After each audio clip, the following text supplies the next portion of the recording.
Hi guys, welcome to my channel.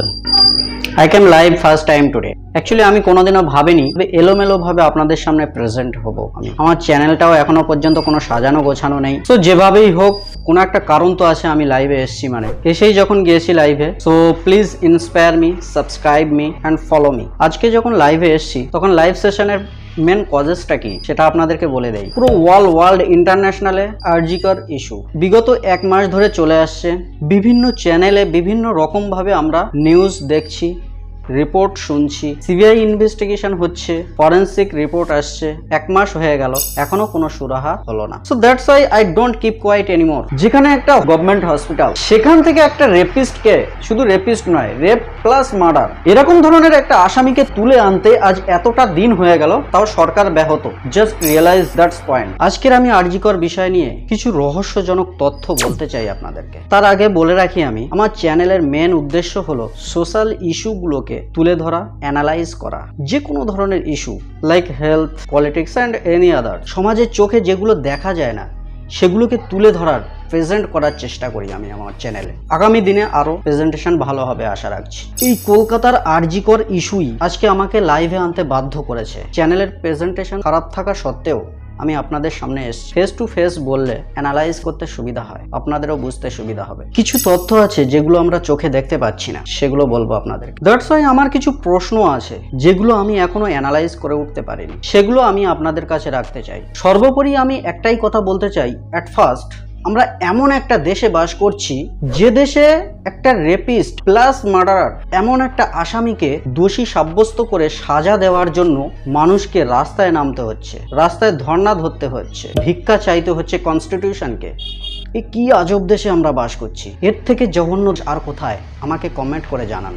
আর এই RG Kar issue নিয়ে আমার ফার্স্ট পয়েন্ট হলো, এই যে আরজিকরের রেপ কেস বা মার্ডার কেস যেটাই বলেন না কেন আপনি, এটার জন্য কি শুধু স্টেট গভর্নমেন্টই দায়ী? কেন্দ্র সরকারকে কি কোথাও দায়ী বলে মনে করেন না আপনি? না, আপনি শুধু ভাবছেন টিএমসির সাথে জড়িত বিভিন্ন পার্টিগত ইস্যু আদার্স এটসেট্রা। আপনি একজন আম জনতা হয়ে অ্যানালাইজ করে দেখুন, দুধ কা দুধ পানি কা পানি হয়ে যায়। এই যে সোশ্যাল ইস্যু বা অভয়াকাণ্ড, এগুলো কি পুলিশ হ্যান্ডেল করতে পারে না? হাস্যকর জিনিস, বাট দুঃখজনক। এখনকার ডিজিটাল যুগে পুলিশ চাইলে 24 ঘন্টা থেকে 72 ঘন্টার মধ্যে অ্যারেস্ট করে নিতে পারে একজন আসামিকে। আর যে কিনা একজন গভর্নমেন্ট কলেজের ট্রেনি ডক্টরকে রেপ করলো, তাকে ধরতে পারছে না। আশ্চর্যজনক জায়গায় আমরা দাঁড়িয়ে আছি। আজকের সমাজ কোথায়? হিউম্যান ফেডারেশন ইন্ডিয়া কোথায়? সবকিছুর পরিপ্রেক্ষিতে আজ এত দিন হয়ে গেল, কলকাতার প্রেক্ষাপট থেকে আন্দোলন শুরু আর ইন্টারন্যাশনালে পৌঁছে গেল, এখনো পর্যন্ত অভয়ার কোনো চিহ্ন নাই। জাস্ট এখানেই আপনার কি মনে হয় এর পিছনের রহস্যটা অনেক বড় না? আমার তো মনে হয় এই কেসের সঙ্গে যুক্ত অনেক বড় একজন লিডার, অথবা সে বিলিয়নারিজ বা মিলিয়নারিজ, তার সঙ্গে সমস্ত কানেক্টিভিটি আছে প্রত্যেকটা পলিটিক্যাল লিডারের সঙ্গে। জাস্ট সেই ব্যক্তিকে ধামাচাপা দেওয়ার জন্য এতগুলো সাজানো নাটক। আমরা ইন্ডিয়ান কনস্টিটিউশনে আছি, আমাদেরকে বাংলাদেশের মতো করে ভাবলে হবে না। আমরা আন্দোলন করছি বলে এই মনে করতে পারি না যে বাংলাদেশের মতো সরকার ঘটে যাবে। আমাদের স্টেট গভর্নমেন্ট আছে, তার উপরে কেন্দ্র সরকার আছে, কনস্টিটিউশন অফ ল আছে, সর্বোপরি আদালত আছে, সর্বোচ্চ প্রেসিডেন্ট আছে। যথাযথ ছেড়ে দেওয়ার যোগ্য নয়, এর জন্য সেন্ট্রাল গভর্নমেন্টও দায়ী। আর এই জন্যই এই জিনিসটা পলিটিক্যাল ইস্যু হয়ে ডিলে করে নিয়ে যাচ্ছে প্রত্যেকটা প্রসেস। চাই সিবিআই ইনভেস্টিগেশন হোক বা যাই হোক, যা কিছু পর্যবেক্ষণ হচ্ছে, সিবিআই ইনভেস্টিগেশন করেও কোনো লাভ হচ্ছে না, পলিগ্রাফ টেস্ট করেও কোনো লাভ হচ্ছে না, ফরেন্সিক রিপোর্ট করেও জায়গায় দাঁড়িয়ে আছে কেস।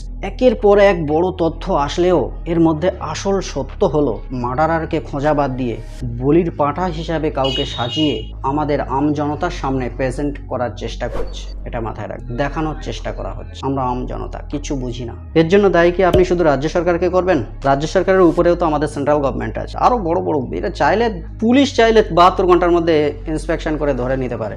সারা ইন্টারন্যাশনালি আন্দোলন করা সত্ত্বেও একটা দেশ একটা আসামিকে খুঁজে বার করতে পারছে না। এটি একটি দুঃখজনক ঘটনা, বাট এর মাঝখানে এই যে রহস্যকর জিনিস, এগুলো হাস্যকরের একটা পরিস্থিতি তৈরি করে। যাই হোক, আমরা ভরসা রেখে যাই।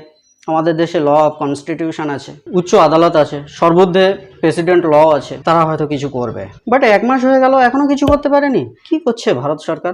সরি, আমাদের আদালত তো সাক্ষী ছাড়া বিশ্বাস করে না। এখানে তো কোনো সাক্ষীই নেই। তাহলে এইসব ন্যাশনাল লেভেল থেকে ইন্টারন্যাশনাল লেভেলের আন্দোলন, প্রতিবাদ, এগুলো সব মিথ্যা না, এগুলো নাট্যকার। মানে যারা আন্দোলন করছে তারা নাটক করছে, আর পলিটিশিয়ানরা এরা খেলা করছে আমাদেরকে নিয়ে, বা যারা আন্দোলন করছে তাদেরকে নিয়ে খেলা করছে। এরা জানে যে এরা আন্দোলন করবে, করতে করতে 1 মাস, 1.5 মাস, 2 মাস তারপরে আন্দোলনটা ঠিক জায়গায় গিয়ে স্থগিত হয়ে যাবে। কারণ একটা কজেস আছে, বাংলাদেশে 80% প্রতিবাদী ছিল, 20% পলিটিক্যাল ছিল। আমাদের ইন্ডিয়াতে কি হচ্ছে, 50% প্রতিবাদী মুখ আছে যারা প্রতিবাদ করেই যাচ্ছে, আর 50% পলিটিক্যাল পুশব্যাক করছে। সো এই জায়গায় দাঁড়িয়ে মিডিল পজিশন হয়ে, এখানে প্রতিবাদের কোনো মুখর নেই, কোনো ফল নেই। আমাদের কি ফল আসবে, আশায় আছে। তো যাই হোক, এটি একটি সব থেকে দুঃখজনক, সব থেকে মর্মান্তিক ঘটনা, যেখানে স্বাস্থ্য দপ্তরে একজন এডুকেশন লেভেলের ট্রেনি ডক্টরকে রেপ করা হলো, রেপ করে তাকে মার্ডার করা হলো, তার কোনো বিচার নেই। আমাদের ইন্ডিয়ান কনস্টিটিউশন, ইন্ডিয়ান ল কোথায়? আর এর সঙ্গে সেন্ট্রাল থেকে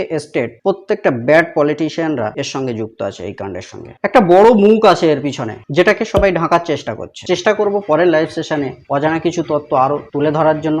জয় হিন্দ। চলুন আমরা সকলে মিলে সোশ্যাল ইস্যুগুলোকে নির্মূল করার চেষ্টা করি। Thank you.